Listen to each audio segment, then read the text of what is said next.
Alright, how's it going, everyone? Hope you're having a good day so far wherever you are. Got a few disclaimers in this one.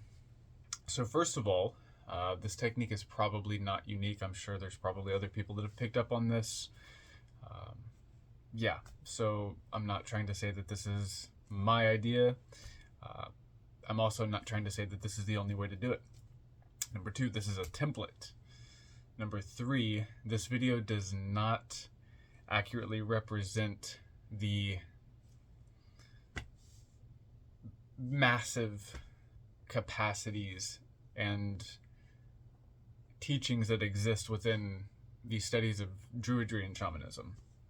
I am going to use these terms loosely so that other people who use these terms the way that I am perhaps going to will know sort of what I'm talking about, but also so that they know that this isn't just Druidry or shamanism, that there's much, much more to those traditions than just the things that we're going to talk about here. So, number 4 is that I'm not even saying that any of this is true or that it's going to work for you or any of that. So now I'm going to move forward.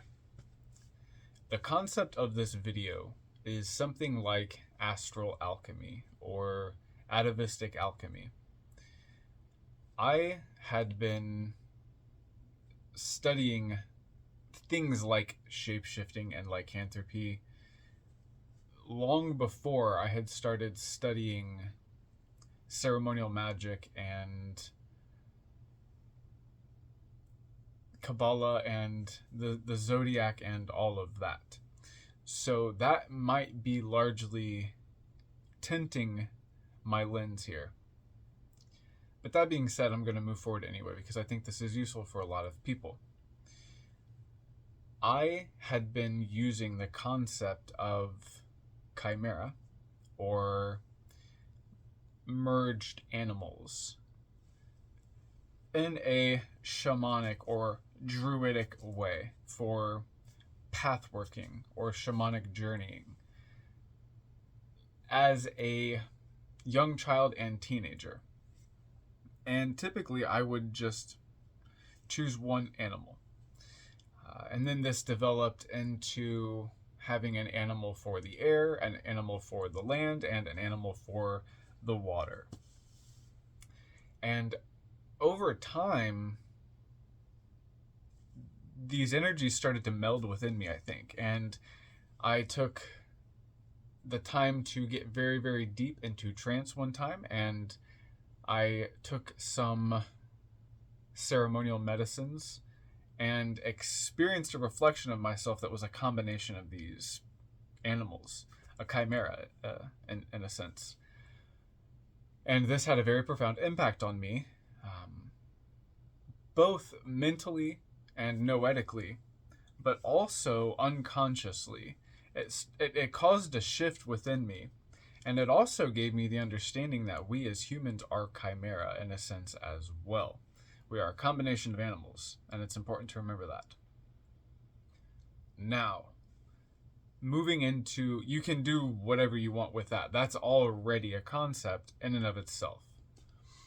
Especially if you consider the elements that those animals might belong to. There's an alchemical thing. You can put them at the quadrants for the elements, etc., etc.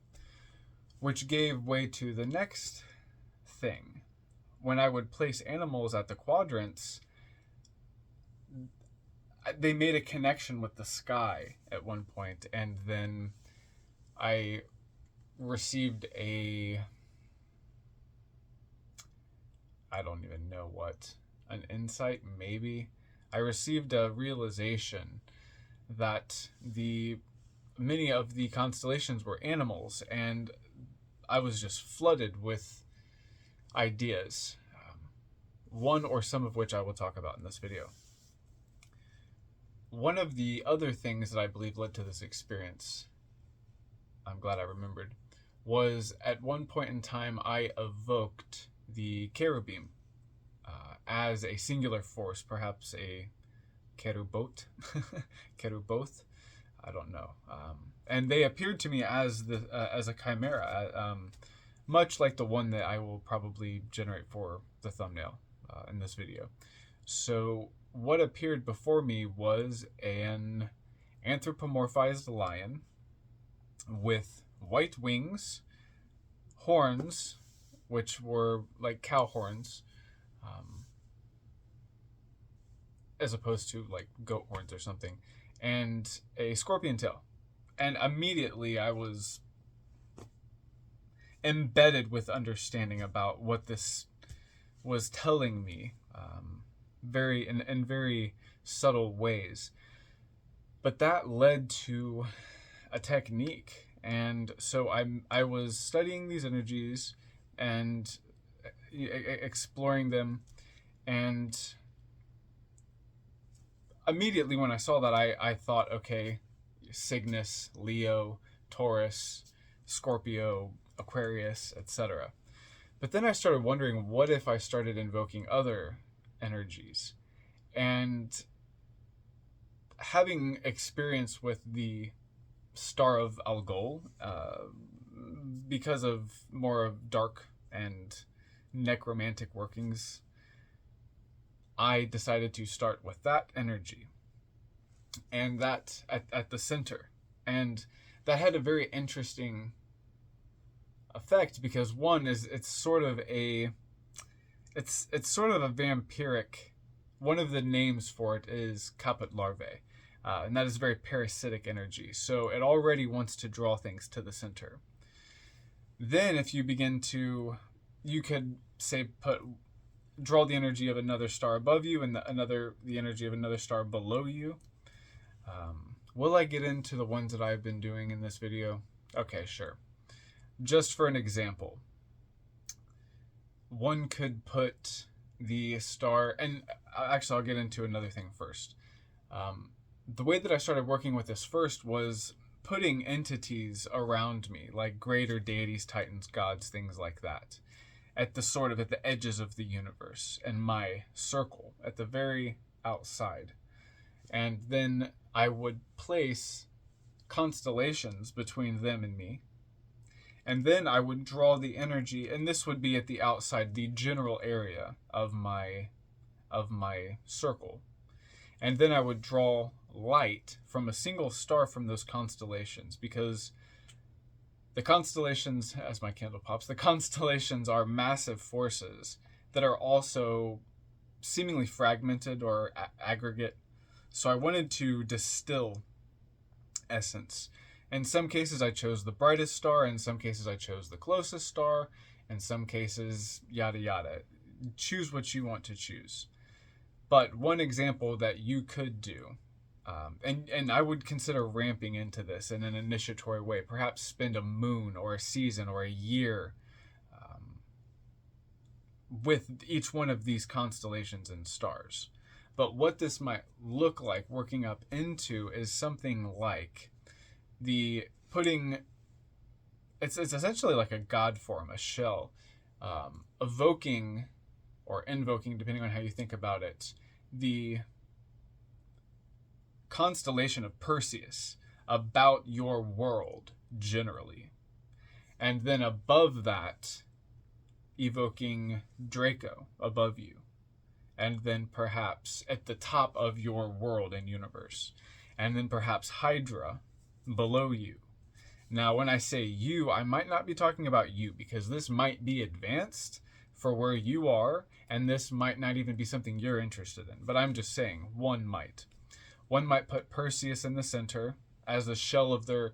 Remember, this is a general thing. This isn't a direct thing yet. Perseus around as a shell. Draco sort of above at the limits. Hydra sort of below at the limits. And this creates a sort of... like a middle pillar, kind of. It's a stable energy. Then one could put Corvus in front, and then perhaps Capricornus to the side, and then perhaps Scorpius behind, and then perhaps Lupus to the right. And one could assign energies to these and notice an elemental relationship and an alchemical relationship between qualities and modes. Now, a certain conglomerate egregore is going to be created at the center of this, theoretically and experientially, practically in my experience. And one of the reasons that I like Perseus at the center is because they're still humanoid. And remember, humans are animals as well, so we're already there. We don't need to get too rough and rowdy, okay? Now, one of the things that you can do is invoke these in different orders. I set a different order. That might not be the order that I do in my ceremonies. That might not be the order I do tomorrow, whatever. But we have this general thing about us. And then at our direct sphere, at our circle, perhaps even within us, we invoke. Perhaps that was an evocation. Now perhaps we invoke light from the stars. So we might put Algol at the center. We might put Altanen, which I say Altanen instead of El. Algol at the center. Altanen above. Alfarid below. Then it would be